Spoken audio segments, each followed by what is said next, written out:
बड़ी खबर यह है कि अमेरिका को जंग के पहले हफ्ते में 3,200 से ज़ायद जानी नुकसानात और भारी फौजी साजो सामान का नुकसान हुआ है। ऐसा ज़राए के हवाले से, ईरानी फौजी ज़राए के हवाले से यह खबर सामने आई है। ये बहुत बड़ा नुकसान है अगर ये खबर सच है। अमेरिका को जंग के पहले हफ्ते में, जी हाँ, पहले ही हफ्ते में 3,000 से ज़ायद जानी नुकसानात और भारी फौजी साजो सामान का नुकसान हुआ है।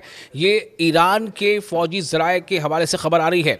एक सीनियर ईरानी इंटेलिजेंस एहलकार ने ये खुसूसी गुफ्तगू में ये बात बताई है कि जारी जंग के पहले 7 दिनों के दौरान खित्ते में अमरीकी फ़ौज को पहुंचने वाले नुकसानात की तफसीली अंदाजे ज़ाहिर किए हैं।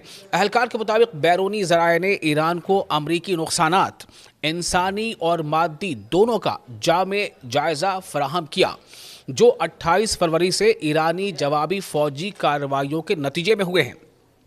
अहम नतीजा ये जाहिर करता है कि अमेरिका और इसराइली हुकूमत दोनों के फ़ज़ाई दिफाई ज़ख़ायर में शदीद कमी वाक़ हो गई है। यानी जो एयर स्ट्राइक को लेकर के जितने भी उनके पास स्टॉक्स थे उसमें काफ़ी कमी है, यानी कि उनके पास अब मिसाइलों की कमी हो गई है, जिसे अहलकार ने इंतहाई संगीन करार दिया है। इंटेलिजेंस रिपोर्ट के मुताबिक हलाकतें भी नुमायाँ हैं, जिनमें कम अज़ कम 200 अमरीकी फ़ौजी हलाक जबकि 3,000 से ज़ायद ज़ख्मी हुए हैं, वो भी सिर्फ पहले हफ्ते में। ये सिर्फ पहले हफ्ते का आंकड़ा है जो ईरानी फौजी ज़राए के हवाले से खबर सामने आ रही है। और मादी नुकसानात, यानी कि जो मटेरियलिस्टिक नुकसानात हैं, चाहे वो इंफ्रास्ट्रक्चर्स हो या फौजी अड्डे हों, उनमें भी ज़बरदस्त बड़े पैमाने पर नुकसान का अंदाज़ा किया गया है। एहलकार ने कहा है, यानी वो जो फौजी एहलकार का कहना है कि अमेरिका ने 150 मिसाइल लॉन्च प्लेटफॉर्म्स और 23 पैट्रियट फ़ज़ाई दिफाई निज़ाम खो दिए। ये बड़ा डेटा है। और जो एहलकार के मुताबिक खबर सामने आ रही है उसके मुताबिक अमेरिका ने 150 मिसाइल लॉन्च प्लेटफॉर्म्स और 23 पैट्रियट फ़ज़ाई दिफाई निज़ाम खो दिए हैं। इसके अलावा 37 तैयारे और हेलीकॉप्टर भी तबाह कर दिए गए हैं। रिपोर्ट में यह भी बताया गया है कि अमरीकी असलहा के ज़ख़ायर, यानी उसका जो स्टॉक है, उसका 43% तबाह हो चुका है। ये ईरानी फ़ौजी ज़राए से खबर आ रही है। इस रिपोर्ट में बताया गया है कि अमरीकी असलहा के ज़ख़ायर का उसकी जब टोटल कलेक्शन है उसका 43% तबाह हो चुका है। इस्लामी जमहूरिया ईरान के ख़िलाफ़ जंग का आगाज़ 28 फरवरी को इस्लामी इनकलाब के रहनुमा आयतुल्लाह सैयद अली ख़ामनई और चंद आला फ़ौजी कमांडोज़ के कत्ल से हुआ, जिसे जारहियत का बुज़दिलाना इक़दाम करार दिया गया। इसी इब्तदाई हमले में जनूबी ईरान के एक प्राइमरी स्कूल को जानबूझकर निशाना बनाया गया, जिसके नतीजे में तकरीबन 170 स्कूल के बच्चे भी शहीद हो गए थे।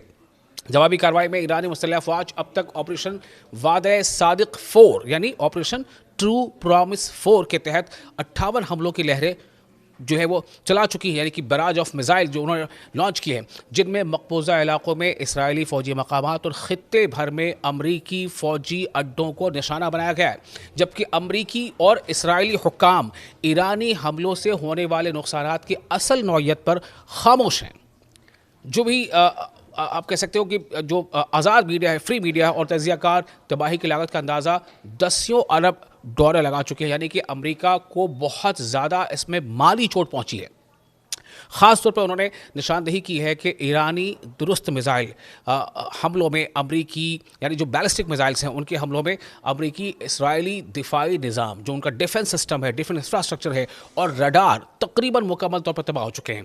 जबकि रिपोर्ट्स के मुताबिक तेल अवीव हुकूमत अमरीका से मज़ीद फ़ौजी इमदाद मांग रही है, यानी इसराइल अमरीका से और ज़्यादा फ़ौजी मदद मांग रहे हैं और वाशिंगटन अपने इलाकाई इत्तेहादियों से मदद की अपील कर रहा है। आपको याद होगा अभी हाल ही में डोनाल्ड ट्रंप ने कहा था, उन्होंने अपील की थी कि नाटो से, कि नाटो के जितने भी देश हैं उनको हमारी मदद करनी चाहिए।